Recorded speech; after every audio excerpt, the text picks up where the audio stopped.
1615 लिखेगा। जहांगीर के ही शासनकाल में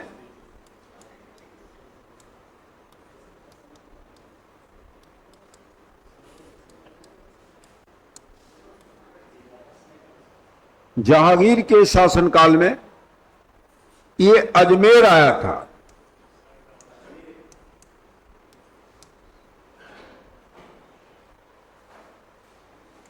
अजमेर में ही जहांगीर से मुलाकात किया था और ये 3 वर्षों तक था।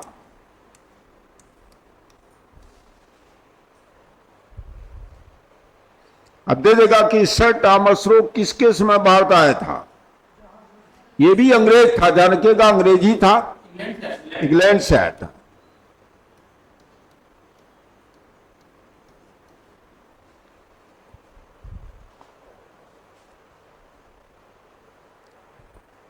ठीक है, हाँ 3 वर्षों तक था। वो देता है कभी कभी सर टॉमस रो जहांगीर से कहां पर मुलाकात की थी। और दोनों ध्यान रखिएगा, विलियम हॉकिंस और टॉमस रो दोनों ने फारसी भाषा में बातचीत किया था। फारसी भाषा विलियम हॉकिंस के पहले आपने लिखा ही था। और एक दूसरा है सर टॉमस रो, क्योंकि मुगलों की जो भाषा थी फारसी थी, मुगलों की भाषा थी फारसी, ये सब फारसी सीख कर आए थे, ध्यान रखिएगा।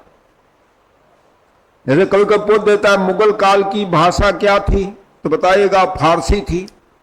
और फारसी में इन्होंने जहांगीर बातचीत किया था।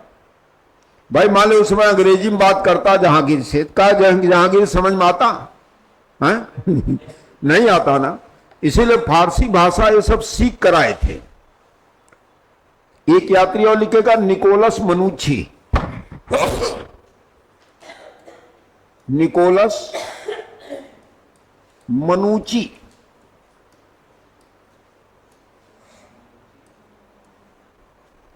ये आया था शाहजहां के समय।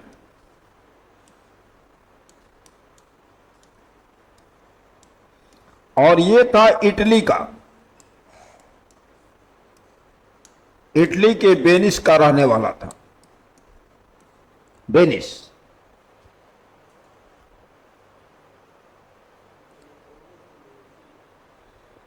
शाहजहां के समय मुगल सेना में शामिल हुआ था।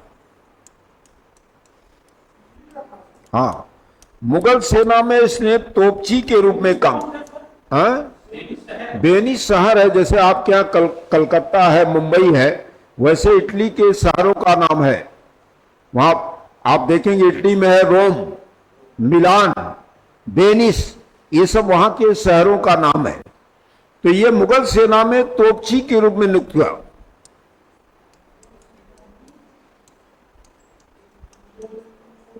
हाँ, तोपची मतलब जो तोप चलावे, और जो बंदूक चलावे उसको बोलते हैं बंदूकची। हाँ हाँ, यहां पर आया तो मुगल सेना में शामिल हुआ था। तो पूछ देता है तोपची के रूप में कौन शामिल हुआ था, तो बताएगा निकोलस मनुची। ये इटली के वेनिस का था, शाहजहां के समय मुगल सेना में शामिल हुआ था, याद रखिएगा। और यह औरंगजेब के समय तक था। इसकी मृत्यु भारत में ही हुई थी, भारत में ही मृत्यु हुई, चेन्नई में। चेन्नई जानते होंगे, कौन सा चेन्नई कहाँ है? तमिलनाडु की राजधानी है चेन्नई, और यहीं पर इसकी मृत्यु हुई थी, ध्यान रखिएगा। हाँ, देखिए आता है, ध्यान रखिएगा, शाहजहां का शासनकाल था 1628 से लेकर 1658 तक। ये आता है 1655 में आता है, क्या था, और मुगल सेना में शामिल हो गया था। एक यात्री अंतिम लिखेगा बर्नियर। हाँ, बर्नियर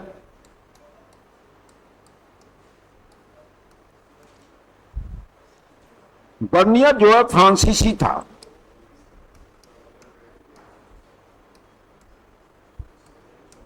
और यह चिकित्सक के रूप में आया था।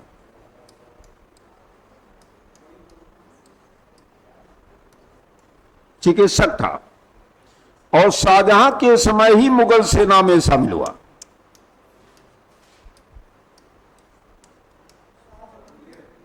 समय मुगल सेना में शामिल हुआ।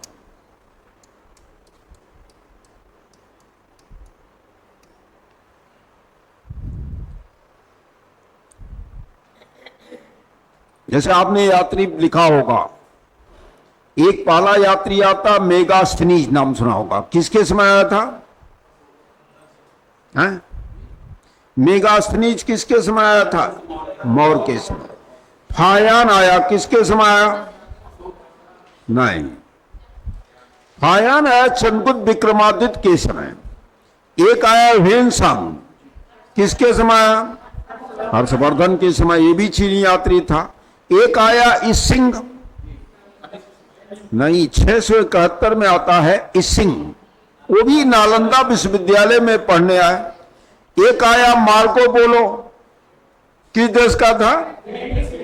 इटली के वेनिस का था। वो दक्षिण में पांड्य वंश में आया था, पांड्य वंश में आया था। और मार्को पोलो भारत की खोज के लिए आया था, इसलिए लिखा जाता मार्को पोलो अन्वेषक था, खोज करने के लिए आया। तो लिख देता है मार्को पोलो क्यों आया? अन्वेषक के रूप में आया। ध्यान रखना आप लोग, अन्वेषक के रूप में आया। और पांड्य वंश के बारे में लिखा है कि मोतियों के लिए प्रसिद्ध था। फिर आता है एक अलबरूनी। अलबरूनी किसके साथ आया था? हाँ, उसका इतिहासकार था, जिसने पुस्तक लिखा किताबुल हिंद या तहकीक हिंद, और यह पुस्तक अरबी भाषा में लिखी गई थी, अरबी भाषा में लिखी गई। फिर आता है आपके इब्ने बतूता, किसके समय आया था? मोहम्मद बिन तुगलक के समय आता है। कौन सी पुस्तक लिखा था? रेला, किस भाषा में है? अरबी में है। इब्ने बतूता किस देश का था? मोरक्को, उत्तरी अफ्रीका में पड़ता मोरक्को, आपने नाम सुना होगा। फिर आता है आपका विलियम हॉकिंस, ये पहला अंग्रेज था जो ब्रिटेन के राजा का पत्र लेकर आता है, जहांगीर के दरबार में आता है। और उसने क्या किया था? जहांगीर से भारत में फैक्ट्री की स्थापना करने के लिए जो है अनुमति मांगी थी सूरत में, और पहली फैक्ट्री की स्थापना सूरत में ही करता है, ध्यान रखिएगा। फिर आता है टॉमस लो, और एक यात्री था Vasco D gamma. Vasco D gamma ने भारत के समुद्री मार्ग की खोज किया था। कब किया था? 1498 में वास्को डी गामा ने भारत के समुद्री मार्ग की खोज किया था। जब पूछ देता है कब? 1498 में। और वास्को डी गामा की मृत्यु भारत में ही हुई थी। 1924 कर रहे हैं, इसकी मृत्यु 1524 में, 1624 में, नहीं 1524 में इसकी मृत्यु होती है कोच्चि में, वास्को डी गामा की। वास्को डी गामा ये भारत में ही मरा था। एक बार एक आता है कौन बनेगा करोड़पति, आता है ना, सोनी पर होस्ट होता है। 25 लाख का जवाब था कि वास्को डी गामा भारत के किस शहर में उसकी मृत्यु हुई थी। तो इसकी मृत्यु हुई थी कोच्चि, जिसको पहले कोचीन कहा जाता था। हाँ, 1524 में इसकी मृत्यु यही हुई थी। बाद में पुर्तगाल सरकार ने इसके शव को मंगवाकर लिस्बन में दफनाया था। जो पुर्तगाल की राजधानी है लिस्बन, वहां ले जाकर इसको दफन करवाया, लेकिन वो मरा था भारत में कोच्चि में। तो ये यात्री है, इसको याद कर लीजिएगा। जैसे संबत है, संबत तो याद ही कर लिए होंगे, याद किए नहीं संबत आप लोग? अरे भैया, आप ही लोग पढ़ना, हमको तो कुछ नहीं पढ़ना है, हमको तो आप बताना है। संबत आपको बताए थे कि एक था विक्रमी संबत, कब चलाया गया था? ईसापुर। शक संबत कब चलाया गया? ईसवी। गुप्त संबत कब चला? 319 ईस्वी में कौन शासक चलाया था? प्रथम। फिर होता है हिजरी संबत, 622 चलता है। फिर आपसे बताया था एक संबत कोलम संबत, 825 में। कोल्लम संवत चलता है। हाँ, याद रखिए, शंकराचार्य के जन्म पर ये संवत की शुरुआत की गई। फिर होता इलाही संवत, अकबर ने चलाया था, ध्यान रखिएगा। ये अकबर के द्वारा इलाही संवत की शुरुआत होती है। अगला लिखिएगा दरगाह।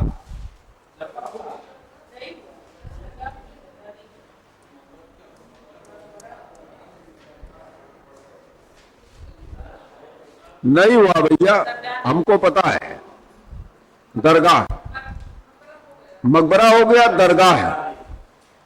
लिखिए सूफी संतों के, सूफी संत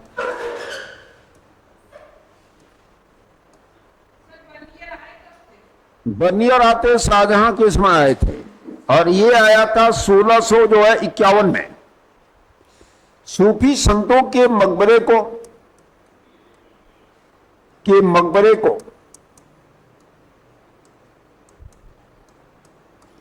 दरगाह कहा जाता है।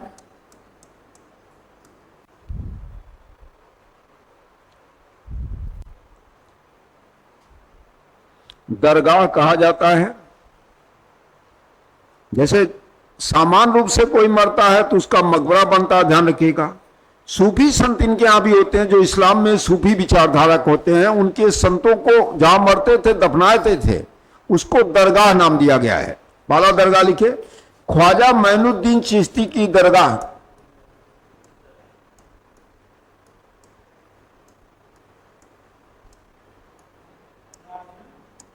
मोइनुद्दीन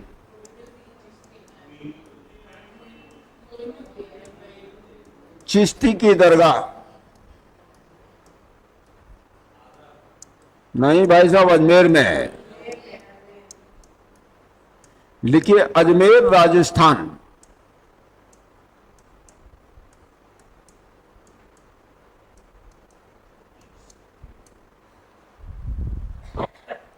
अजमेर राजस्थान।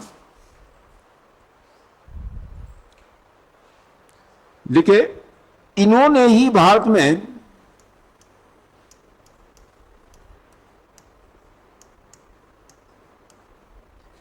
सूफी विचारधारा में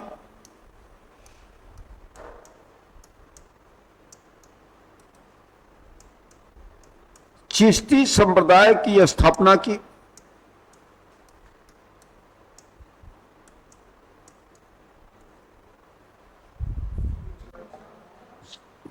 सूफी विचारधारा में चिश्ती संप्रदाय की स्थापना की।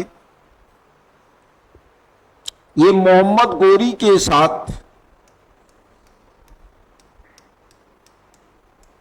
1192 में आए और अजमेर में बस गए।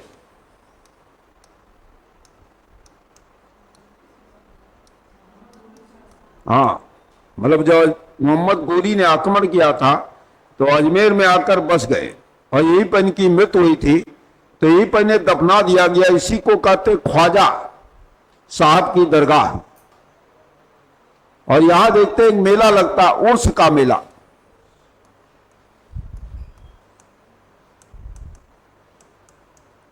इसमें हिंदू और मुस्लिम दोनों बहुत जाते हैं उर्स के मेले में। ये कहते हैं ख्वाजा से जो मांगा जाता वो उसे मिलता है, इसलिए तो हिंदू भी बहुत जाते हैं ख्वाजा मोइनुद्दीन चिश्ती की दरगाह पर। तो पूछ देता है कि भारत में चिश्तिया संप्रदाय के संस्थापक कौन थे, तो बताइएगा ख्वाजा मोइनुद्दीन चिश्ती थे।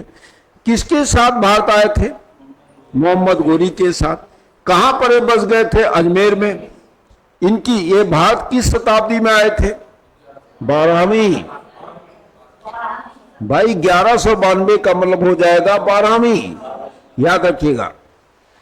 अगर यही 1092 होता तो 11वीं हो जाता है, याद रखिएगा। ठीक है, तो ये नाम याद रखिएगा, ख्वाजा मोइनुद्दीन चिश्ती की दरगाह पूछता है तो बताइएगा अजमेर में है।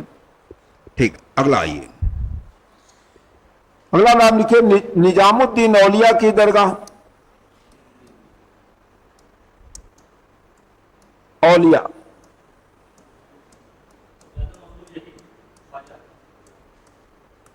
लेकिन इनकी दरगाह दिल्ली में है।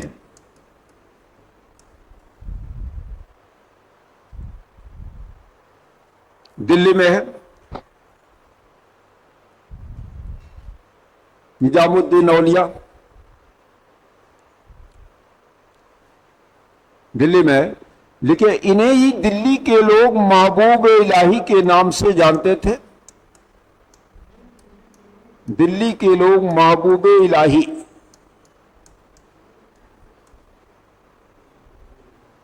के नाम से जानते थे। इलाही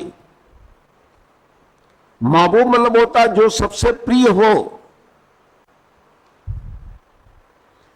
देखिए, इन्हीं के शिष्य थे अमीर खुसरो।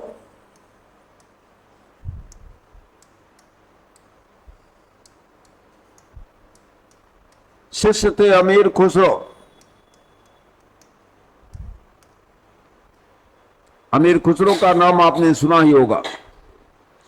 इनके बारे में पूछता है, लिख लिए 1253 में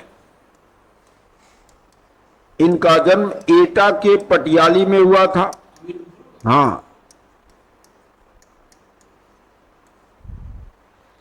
एटा के पटियाली उत्तर प्रदेश जिले में हुआ था,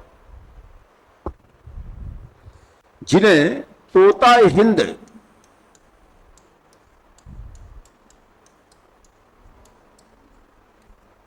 तोता हिंद की उपमा दी गई है। हिंद या लिखा रहेगा तोता हिंद की उपमा किसको दी गई है?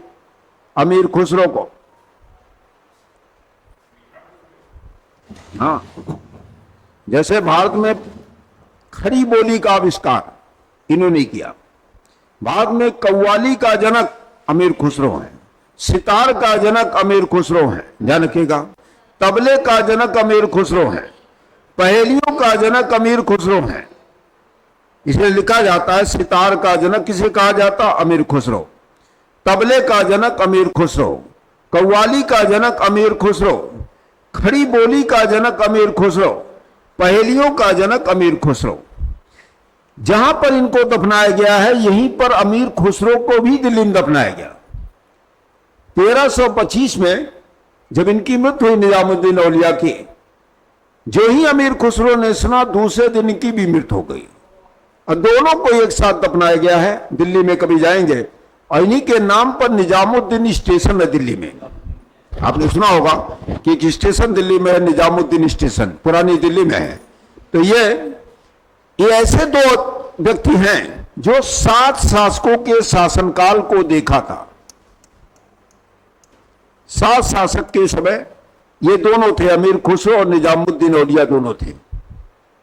याद रखिएगा, 7 शासकों का शासनकाल देखने वाले 2 लोग थे। अमीर खुसरो ने बहुत सी रचनाएं लिखा है, तुगलकनामा, नूर सिपिया, लिखा देंगे एक दिन, जो पुस्तकें इनकी बहुत चर्चा में है। ये पुस्तक भी आपसे क्या पूछता है, तो ये कई पुस्तकों के लेखक अमीर खुसरो हैं। तो एक का नाम आएगा निजामुद्दीन औलिया। पूछेगा कहां पर इनकी दरगाह है? दिल्ली में है, याद रखिएगा। ये महबूब इलाही के नाम से प्रसिद्ध हैं और ये तोता हिंद के नाम से अमीर खुसरो प्रसिद्ध हैं, ध्यान रखिएगा। इनका जन्म होता है एटा के पटियाली में। एटा जो जिला है अपना, वहां पटियाली कासगंज तहसील में गांव है, वहीं पर अमीर खुसरो का जन्म हुआ था। ठीक है, अगला नाम लिखेगा शेख सलीम चिश्ती।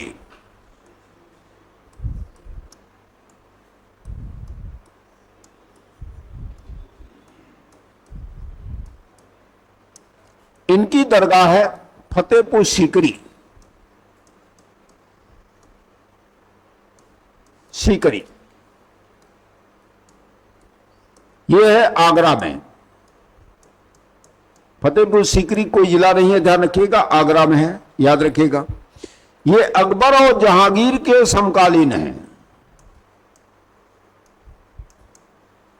जहांगीर के समकालीन है। जहांगीर का जन्म इन्हीं की कुटिया में हुआ था।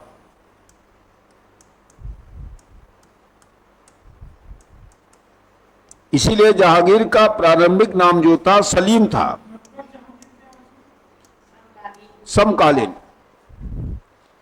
इसमें कहानी बड़ी अच्छी है। अकबर के कोई पुत्र नहीं हो रहा था। एक बार शेख सलीम चिश्ती से अकबर फतेहपुर सीकरी मिलने गए और अपनी समस्या बताया। इन्होंने सुझाव दिया, शेख सलीम चिश्ती ने अकबर को, कि आप आगरा से पैदल अजमेर की यात्रा करिए, ख्वाजा मोइनुद्दीन चिश्ती की दरगाह पर जाकर जियारत करिए, आपको पुत्र जरूर होगा। अकबर क्या हुआ, पैदल आगरा से गया अजमेर, ख्वाजा मोइनुद्दीन चिश्ती की दरगाह पर जियारत किया। जियारत मतलब होता है याचना, कि हमें आप पुत्र दीजिए। जब वो लौट रहा था तो मारवाड़ का एक शासक था भारमल, उसने अपनी पुत्री का विवाह का प्रस्ताव रखा अकबर से, जिसका नाम था हरखाबाई। वैसे फिल्मों में जोधाबाई बताते हैं, लेकिन उसका नाम वास्तविक था हरखाबाई, भारमल की पुत्री थी। अरे भैया, दासी नहीं थी, पुत्री थी, जिससे अकबर का विवाह हुआ। जब वो गर्भ में आया जहांगीर, चूंकि इसके पहले कई बच्चे गर्भ में मर चुके थे, तो अकबर ने क्या किया, शेख सलीम चिश्ती की कुटिया में हरखाबाई को रख दिया, और यहीं पर जहांगीर का जन्म हुआ। इसलिए जहांगीर का प्रारंभिक नाम था सलीम, ध्यान रखिएगा, इन्हीं के नाम पर सलीम रखा गया था। इसलिए अकबर बड़े प्रेम में इसे शेखू बाबा कहता था। तो पूछ देता है, किस मुगल बादशाह का जन्म शेख सलीम चिश्ती की कुटिया में हुआ था, जिसका प्रारंभिक नाम सलीम था, वो था जहांगीर का नाम था। इसलिए ये जो है जहांगीर और अकबर के दोनों के समकालीन माने जाते हैं, याद रखिएगा इसको, ठीक है। तो शेख सलीम चिश्ती की दरगाह पूछेगा तो बताएगा फतेहपुर सीकरी में है, ठीक है। चलिए अगला आते हैं, वारिस शाह की दरगाह।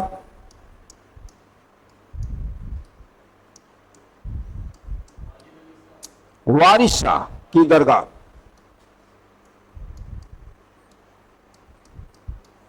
ये है देवा शरीफ, बाराबंकी।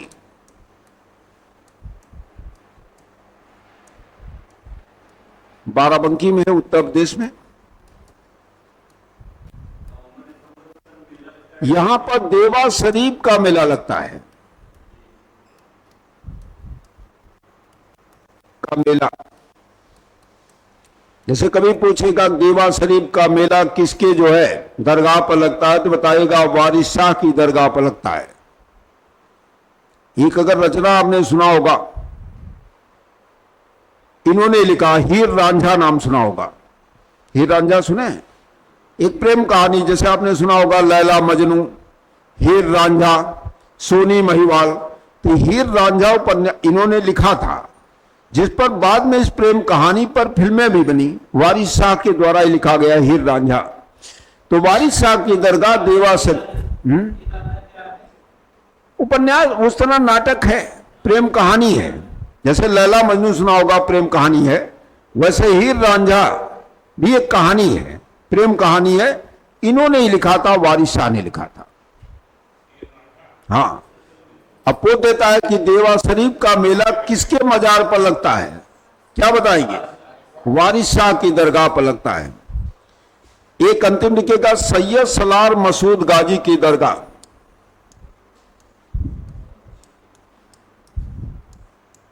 मसूद गाजी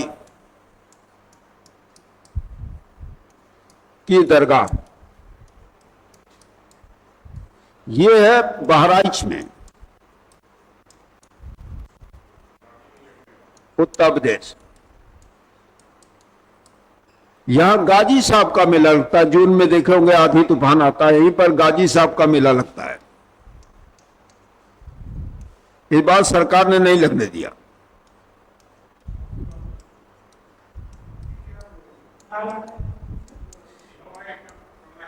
अरे नहीं, ये नहीं बता रहे हैं आपको कि इस बार गाजी साहब का मेला उत्तर प्रदेश सरकार ने नहीं लगने दिया, क्योंकि इसमें होता गाजी साहब, ये जो सैयद सलार मसूद गाजी हैं, ये महमूद गजनबी का चचेरा भाई था। और इसको जो है एक नाम सुना होगा, राजा सुहेल देव बहराइच के थे, इन्होंने इसको हराकर मार दिया था। ये अविवाहित था, इसी का विवाह कराने के लिए हर साल लोग जाते हैं। मान लो किसी भूत प्रेत पकड़ता, लोग ले जाते गाजी साहब मेला में, बहुत भीड़ लगती है। तो इसी का विवाह कराने के लिए हर साल मेला में लोग जाते हैं, गाजी साहब मेला, ध्यान रखिएगा। इसको हराया था, एक सुना होगा आपने, वही नाम बताया, राजा सुहेल देव। बहराइच के राजा थे, इन्होंने इसको हराया था, मार दिया था।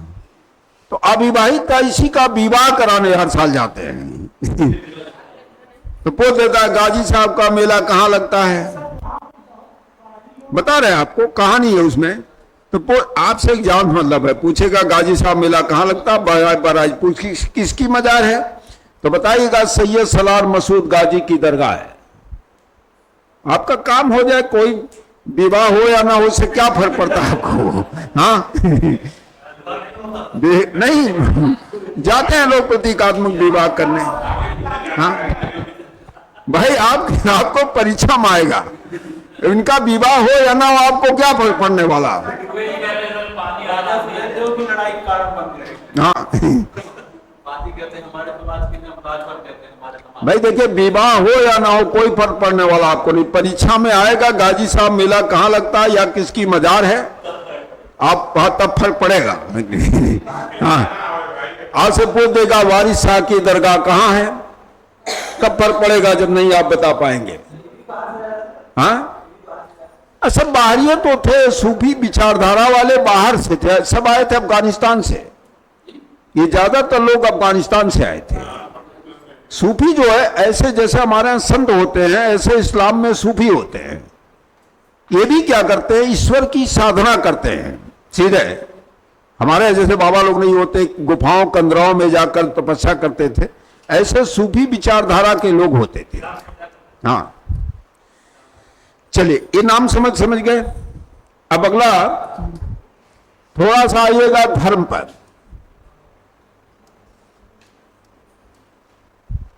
आपसे धर्म पे प्रश्न आएंगे। जैसे हिंदू धर्म में देखा होगा, हिंदू धर्म को सनातन धर्म कहा जाता है। क्या बोलते हैं, क्यों कहते हैं बताइए?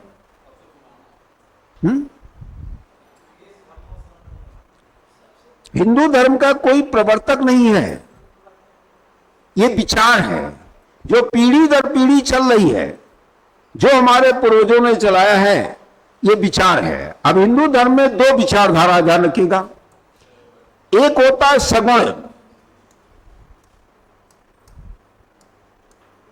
और एक होता है निर्गुण। निर्गुण होते हैं, दोनों मंत्र क्या है? जो मूर्त की पूजा करते उन्हें सगुण, जो मूर्त की पूजा नहीं करते या ईश्वर का आकार नहीं मानते उन्हें कहा गया निर्गुण। ध्यान रखिएगा। अब इसमें आते हैं कौन कौन, कबीर आते हैं, दादू आते हैं, ये सब निर्गुण विचारधारा के। सगुण में भी दो विचारधारा है, एक है विष्णु या कह सकते हैं कृष्ण मार्गी, और एक है राम मार्गी।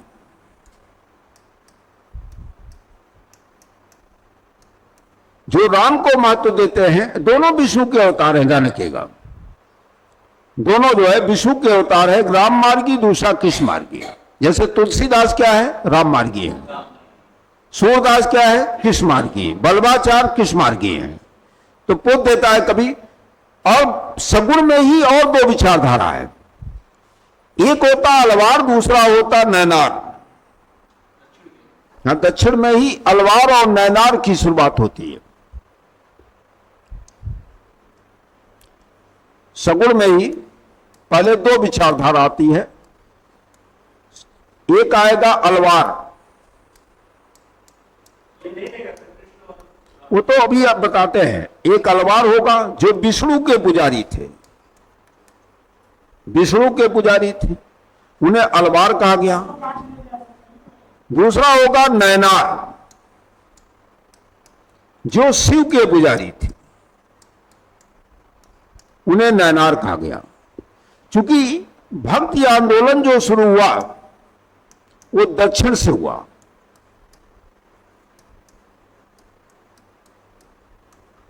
भक्ति आंदोलन की शुरुआत होती है दक्षिण भारत से।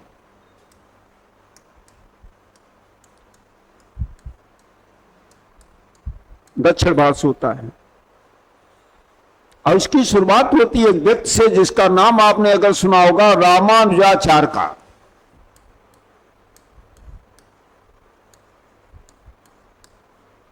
नाम सुने आप लोग?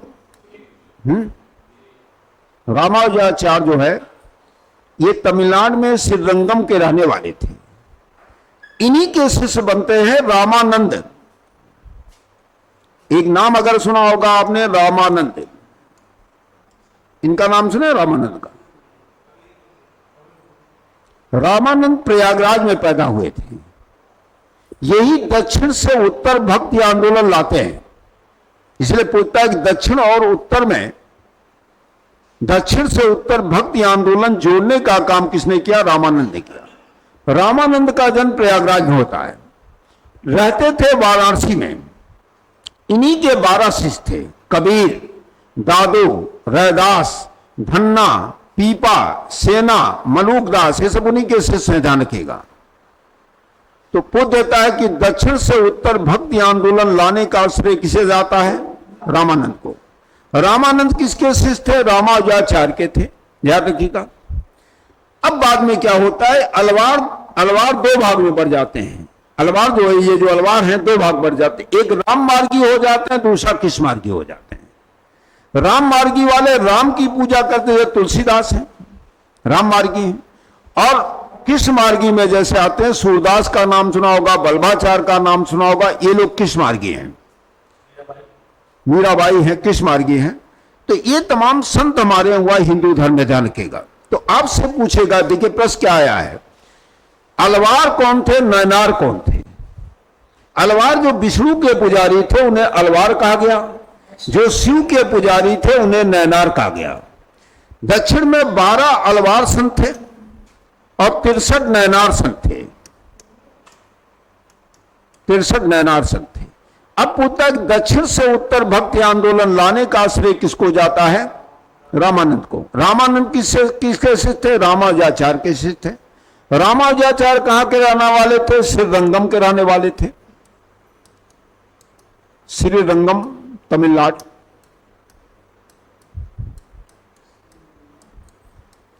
तमिलनाडु में एक स्थान था जहां पर इनका जन्म होता है।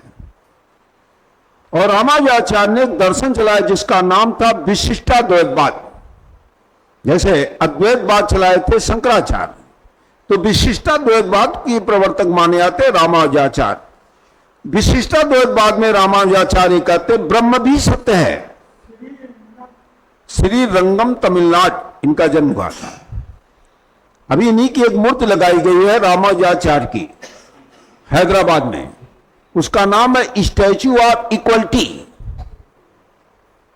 और एक है स्टैच्यू ऑफ यूनिटी, वो पटेल की है, गुजरात में है, केवड़िया में है। इनकी मूर्ति लगाई गई हैदराबाद में, उसका नाम है स्टैच्यू ऑफ इक्वलिटी। यहां पर हैदराबाद में है। स्टैच्यू ऑफ यूनिटी जो है सरदार वल्लभ भाई पटेल की मूर्ति है, जो विश्व की सबसे ऊंची मूर्ति है। इक्वलिटी ये हैदराबाद में है, ध्यान रखेगा। स्टैच्यू ऑफ यूनिटी पूछेगा तो गुजरात में केवड़िया स्थान पे है, नर्मदा जिले में केवड़िया नामक स्थान पे है, जो विश्व की इस समय सबसे ऊंची मूर्ति है। 182 मीटर ऊंची है, और जो लोहे की और लोहे और सीमेंट से बनाई गई स्टैच्यू ऑफ यूनिटी। तो इसलिए इन्हीं की मूर्ति अभी रामानुजाचार्य की स्टैच्यू ऑफ इक्वलिटी के नाम से हैदराबाद में आपके प्रधानमंत्री जी ने उद्घाटन किया था। इसका इक्वलिटी नाम दिया गया। तो यहां देखिए पूछेगा अलवार, नैनार। अलवार जो पूछेगा विष्णु के पुजारी, नैनार मतलब शिव के पुजारी, ध्यान रखिएगा। अब इसी में तमाम संतों का नाम पूछता है। जैसे पूछ दिया कबीर का जन्म कहां हुआ था? कहां हुआ था? बनारस। एक स्थान सुना होगा लहर तारा, जिसको कबीर चौरा कहा जाता है। कबीर के गुरु थे रामानंद। रामानंद के 12 शिष्य थे। कबीर की मृत्यु कहां हुई थी? मगहर। कबीर की बस्ती नहीं, खलीलाबाद, संत कबीर नगर उसका नाम ही है। तो कबीर की मृत्यु वहां हुई थी। एक नाम सुना होगा कबीर का। दूसरा नाम सुना होगा रैदास। रैदास या रविदास, जिनका जन्म वाराणसी में हुआ था। जो मीराबाई का नाम सुने होंगे, मीराबाई के गुरु रैदासी थे। मीराबाई का नाम सुना होगा। ये रैदास थे। रैदास ने ही मीराबाई को दीक्षा दिया था। मीराबाई जो है राजा भोज की पत्नी थी। भोजराज जो राजा राणा सांगा थे, उन्हीं के पुत्र भोजराज थे। अब उनकी अकाल मृत्यु हो गई थी।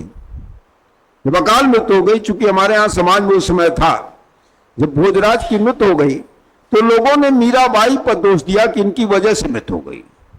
तो उनको बड़ा प्रताड़ना दी गई, यहां तक कि उनको मारने का भी प्रयास किया गया, जहर भी दिया गया। बाद में वृंदावन आकर बस गई। अब वृंदावन में ही मीराबाई की मृत्यु हुई थी, जो किस मार्गी थी। नहीं, मृत्यु वृंदावन में हुई थी। वृंदावन में इसलिए उनकी जयंती मनाई जाती, वहीं पर मरी हुई थी जो है। तो मीराबाई को दीक्षा दिया था रैदास ने। नाम सुनिएगा, एक नाम आएगा तुलसीदास। तुलसीदास दास के बारे में आप लोग जानते ही होंगे। कहां जन्म हुआ था? बांदा के राजापुर में हुआ था। और इन्हीं का बचपन का नाम था राम बोला। राम बोला, तुलसीदास का बचपन का नाम था राम बोला। इनके पिता का नाम था आत्मा राम दुबे, मां का नाम था हुलसी, पत्नी का नाम था रत्नावली। इनके गुरु का नाम था नरहर दास। नरहर दास तुलसीदास का। तुलसीदास ने पहली रचना लिखी थी विनय पत्रिका, वो ब्रज भाषा में, ध्यान रखिए। लेकिन सबसे कालजयी रचना इनकी रामचरितमानस, जो अवधि लिखी गई है, और इसकी रचना उन्होंने चित्रकूट में किया था। इसलिए रामचरितमानस की चौपाई है, चित्रकूट के घाट पर भय संतन की भीड़, तुलसीदास चंदन रगड़े तिलक करे रघुवीर। उसमें है एक लाइन, देखा होगा अगर आप रामचरितमानस पढ़े होंगे। क्या? गोस्वामी चूंकि ब्राह्मण थे और ज्ञाता व्यक्ति थे, इसीलिए तुलसीदास को मानस का हंस कहा जाता है। किसने कहा था? एक नाम सुना होगा रामचंद्र शुक्ल का। रामचंद्र शुक्ल हिंदी साहित्य के पहले आलोचक माने जाते हैं, ध्यान रखिएगा। अगर रामचंद्र शुक्ल का नाम सुनाओगे आप लोग, हिंदी साहित्य के पहले आलोचक माने जाते हैं। बेचू में पढ़ाते थे, बस्ती में अगौना में पैदा हुए थे। नहीं, अगौना बस्ती जिला में अगौना। उन्हीं की एक रचना है बहुत चर्चित, चिंतामणि।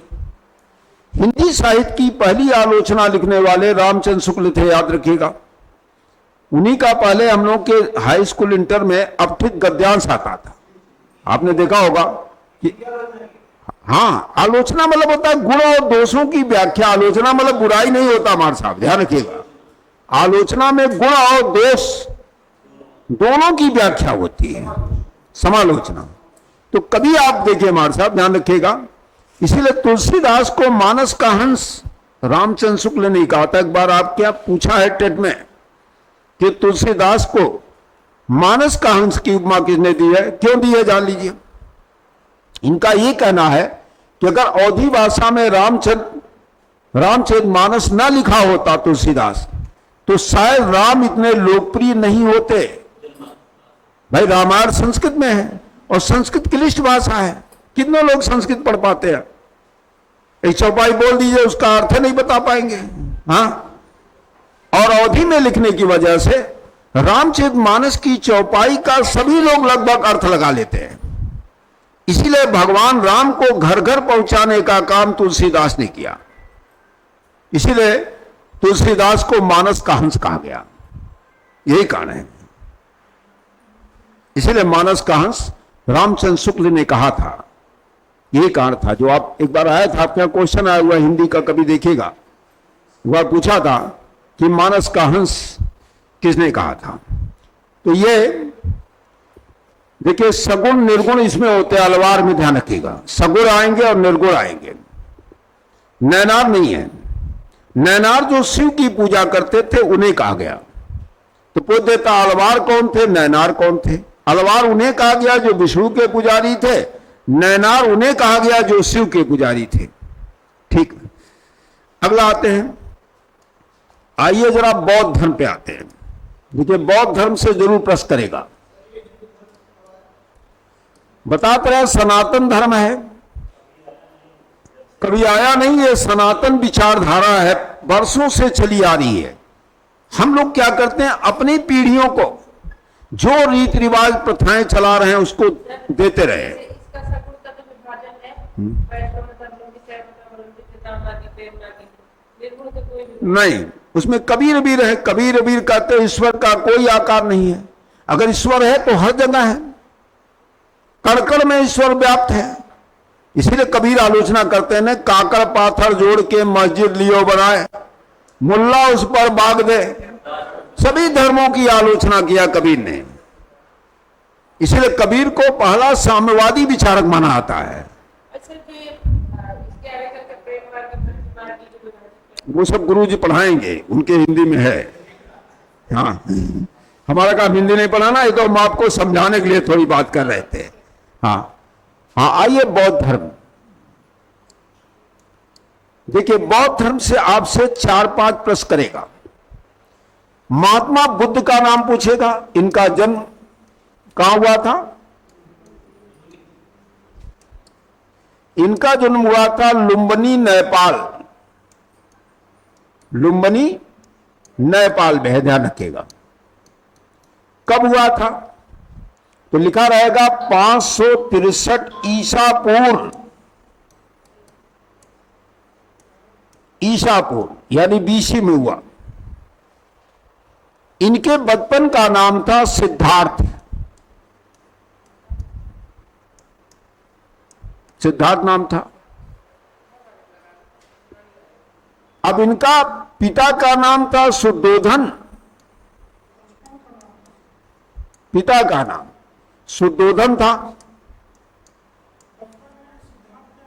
इनके बचपन का नाम महात्मा बुद्ध के था सिद्धार्थ। इनका जन्म होता है 563 ईसा पूर्व में, लुम्बिनी में हुआ था। लुम्बिनी कहाँ है? नेपाल में। इनके पिता का नाम था शुद्धोधन, पिता का नाम। मां का नाम था महामाया देवी। देवी देखिए, शुद्धोधन जो है शाक्यवंशी थे, वंश के थे। महामाया देवी कोलीय वंश की थी, कोलीय वंश की थी। आपको देता है कि इनके पिता शुद्धोधन किस वंश के थे? शाक्य वंश के थे। कहां के रहने? लुम्बिनी के रहने वाले थे। इनका विवाह जो हुआ, इनकी पत्नी का नाम था यशोधरा। यशोधरा नाम था। पुत्र का नाम था राहुल। देखिए, पुत्र का नाम हो जाएगा राहुल। इनके गुरु का नाम था आलार कलाम।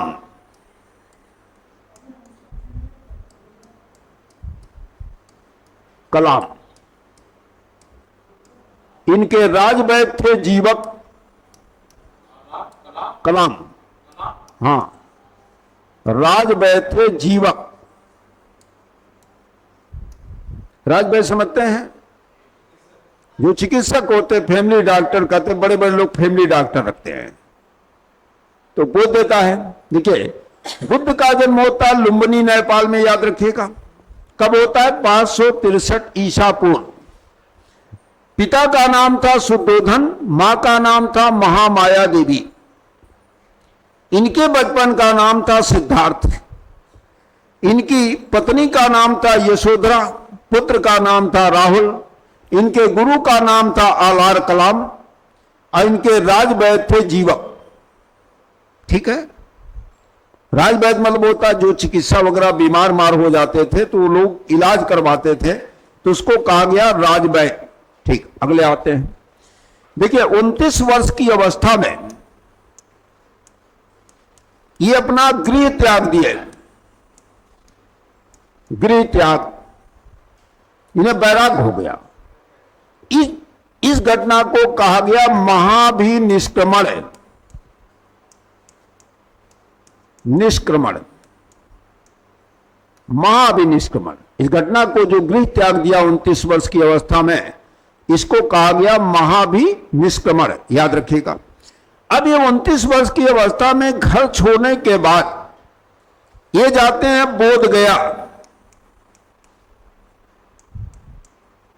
बोधगया कहाँ है? बिहार में। बिहार में एक जिला है गया जी, नाम सुना होगा। गया जी जिले में ही 11 किलोमीटर दूर बोधगया है। यहां पर इन्होंने क्या किया, 6 वर्ष तक तपस्या किया। गया में इनको ज्ञान प्राप्त हुआ, सत्य का ज्ञान हुआ। तो ये कहलाए क्या? बोधिसत्व। अब देखिए प्रश्न करता है कि महात्मा बुद्ध को कितनी आयु में ज्ञान प्राप्त हुआ था? 35 वर्ष। कितने साल तपस्या किया? 6 साल। और वहां थी नदी क्या? निरंजना नदी थी, ध्यान रखिएगा। जैसे ज्ञान को ही निरंजना नदी थी, वृक्ष था पीपल, पीपल वृक्ष के नीचे ज्ञान प्राप्त हुआ था। वो देता है महात्मा बुद्ध को कहां पर ज्ञान प्राप्त हुआ? बोधगया में। कितने आयु में प्राप्त हुआ? 35 साल में। कितने साल तपस्या किया? 6 साल। कौन सी नदी थी? निरंजना नदी थी, ध्यान रखिएगा। तो ये ध्यान रखिएगा, पहला उपदेश जो देते हैं सारनाथ में देते हैं। सारनाथ कहां है? वाराणसी में। जो उपदेश देते हैं, ये भाषा इनकी थी पाली, पाली थी, पाली बोलचाल की भाषा थी। इस घटना को कहा जाता है धर्म चक्र प्रवर्तन। धर्म चक्र प्रवर्तन। जैसे प्रश्न कर देगा कि महात्मा बुद्ध के जीवन में धर्म चक्र प्रवर्तन किस घटना को कहा जाता है और किसको उपदेश दिया? इनके साथ जो 5 ब्राह्मण लोग तपस्या कर रहे थे, बाद में इनको छोड़ दिए, उन्हीं 5 ब्राह्मणों को उपदेश देते हैं। 5 ब्राह्मण को उपदेश देते हैं कि भाई हमारे जो विचार को आप पूरे विश्व में या पूरी जगह पर फैलाए। तो इसी घटना को बोलते हैं धर्म चक्र प्रवर्तन। और इसी घटना के बाद जब अशोक शासक हुआ तो यहां पर स्तंभ लेख लगवाया, जिसपे आप 4 सिंह बने हुए हैं, नीचे चक्र बना हुआ है, 32 तीलियां बनी हुई हैं, नीचे आदर्श भाग लिखा है सत्यमेव जयते। बाद में भारत ने उसे अपना राष्ट्रीय चिन्ह बना लिया। भारत का राष्ट्रीय चिन्ह सारनाथ से लिया गया है, जो अशोक ने स्तंभ लेख बनवाया था। 26 जनवरी 1950 को उसे राष्ट्रीय चिन्ह के रूप में स्वीकार कर लिया गया। तो देखिए यहां घटना क्या होती है, महात्मा बुद्ध को ज्ञान कहां प्राप्त होता? बोधगया, याद रखिएगा। कहां उपदेश देते हैं? सारनाथ। इस घटना को क्या बोलते हैं? धर्म चक्र प्रवर्तन, याद रखिएगा। अगला प्रश्न करेगा इसमें कि महात्मा बुद्ध ने सबसे अधिक प्रचार कहां किया? तो देखिए प्रचार करते ही है श्रावस्ती में। श्रावस्ती जिला सुना होगा, श्रावस्ती मंडल भी है, श्रावस्ती जिला भी है। हाँ, देवी पाटन मंडल का ही एक जिला है श्रावस्ती। वहां एक स्थान है, प्राचीन नाम है उसका, नाम है महेत, जो आज जाना जाता है। चूंकि ये 4 महीना क्या होता था, बरसात काल में जब वर्षा होती थी 4 महीने, ये लोग कहीं जाते नहीं थे, एक जगह रुककर अपना प्रचार करते थे। प्रचार करते हैं। अब इनकी मृत्यु 80 वर्ष की आयु में कुशीनगर में हुई थी। कुशीनगर उत्तर प्रदेश का जिला है, यहीं पर इनकी मृत्यु हुई थी। इसी को महापरिनिर्वाण कहा जाता है। परिनिर्वाण, जैसे मृत्यु में बौद्ध धर्म में मृत्यु को निर्वाण कहा जाता है, लेकिन चूंकि महात्मा बुद्ध की मृत्यु हुई थी तो इस घटना को बोलते हैं महापरिनिर्वाण। और कब मृत्यु हुई थे भी जान लीजिए, 483 ईसा पूर्व हुई। ईसा पूर्व में इनकी मृत्यु हो गई थी। ये 80 साल जिंदा थे। अभी एक एग्जाम में पूछा था कि बुद्ध की मृत्यु कितनी आयु में हुई थी? 80 साल में। पूरी कहानी समझ गए आप? अब देखिए, बौद्ध धर्म, भारत में बौद्ध धर्म आज लगभग समाप्त हो चुका है। क्यों? उसका भी एक कारण जान लीजिए। महात्मा बुद्ध दो चीज के बहुत विरोधी थे। एक विरोधी थे मूर्ति पूजा के। बौद्ध धर्म मूर्ति पूजा का विरोधी था, मूर्ति की पूजा नहीं होनी चाहिए। और दूसरा था ये वर्ण व्यवस्था के विरोधी थे, वर्ण व्यवस्था के विरोधी थे। ये दोनों चीजों का बौद्ध धर्म ने विरोध किया। इन्होंने कहा जब मनुष्य जन्म लेता है तो वर्ण विहीन होता है, लेकिन हिंदू धर्म में क्या था? वर्ण का आधार जन्म था। पहले ऋग्वेद में क्या था? वर्ण का आधार कर्म था, लेकिन बाद में वर्ण का आधार जन्म हो गया। ये कहते थे मनुष्य जब पैदा होता है उसका कोई वर्ण नहीं होता। वर्ण किसने रखा? समाज ने। बौद्ध धर्म दो चीजों का विरोध करके उत्पन्न हुआ, उसका प्रचार प्रसार हुआ। इसको दो वर्ग ने सबसे ज्यादा समर्थन दिया। एक वैश्य वर्ग था, दूसरा शूद्र वर्ग था। ये दोनों ने इसके सबसे ज्यादा अनुयायी बने। आज भी आप देखिए, तमाम एसटी के लोग जो है, एससी लोग जो है, तमाम बौद्ध धर्म को ग्रहण किया। अम्बेडकर तक बौद्ध धर्म का ग्रहण किया था। कारण क्या था? ये वर्ण व्यवस्था का विरोध करता था। लेकिन हुआ क्या? बौद्ध धर्म बाद में हीनयान और महायान में बढ़ गया। हीनयान ये मूर्ति पूजा का विरोधी है, मूर्ति पूजा का विरोधी है। इसमें कहा गया बुद्ध की मूर्ति की पूजा नहीं होनी चाहिए। महायान में बुद्ध की मूर्तियां बनाई गई,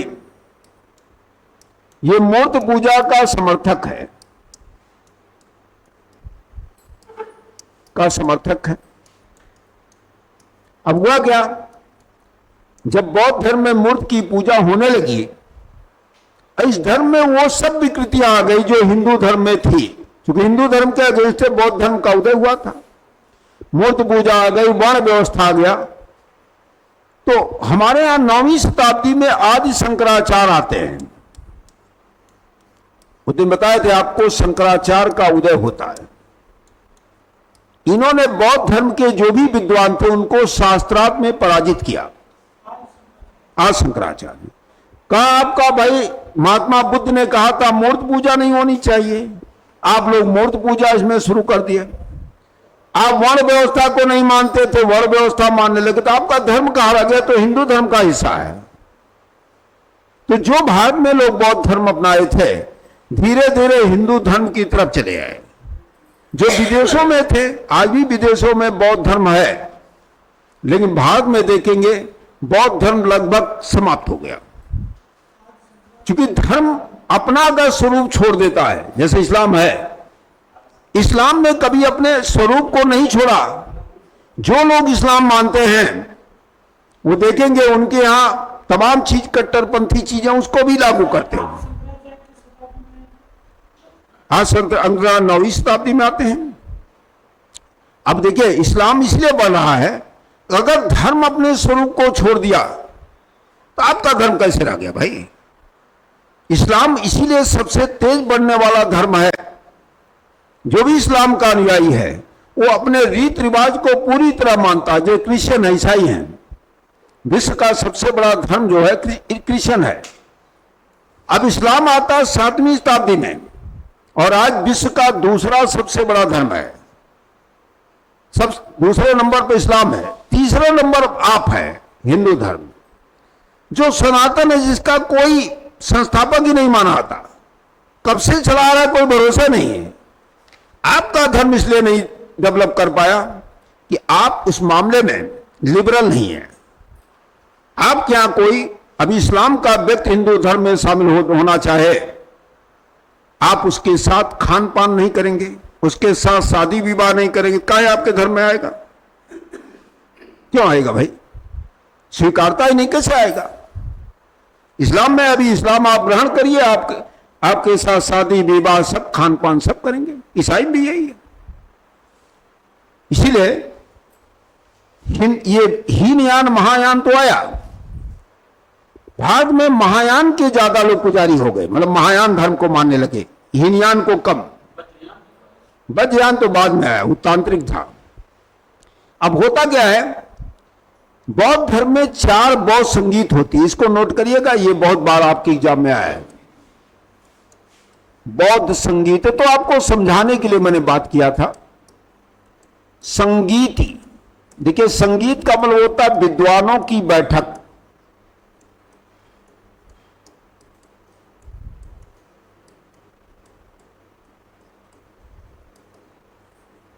बौद्ध संगीत का मतलब होता है विद्वानों की बैठक, याद रखिएगा। एक होता संगीत, संगीत मतलब गाना बजाना। एक होता संगीति, मतलब होता विद्वानों की बैठक। अब देखिए नोट कैसे नोट करिएगा। प्रथम बौद्ध संगीत 483 ईसा पूर्व, जो ही बुद्ध की मृत्यु हुई 483 ईसा पूर्व में पहली बौद्ध संगीत होती है। स्थान का नाम था राजगृह। राजगृह, उस समय राजा था, बिहार में राजगृह है। राजा था अजातशत्रु।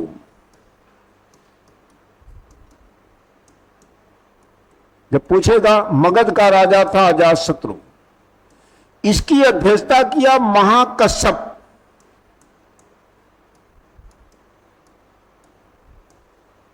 अध्यक्ष थे।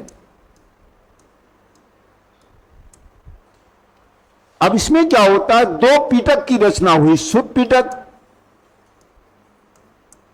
और विनय पिटक।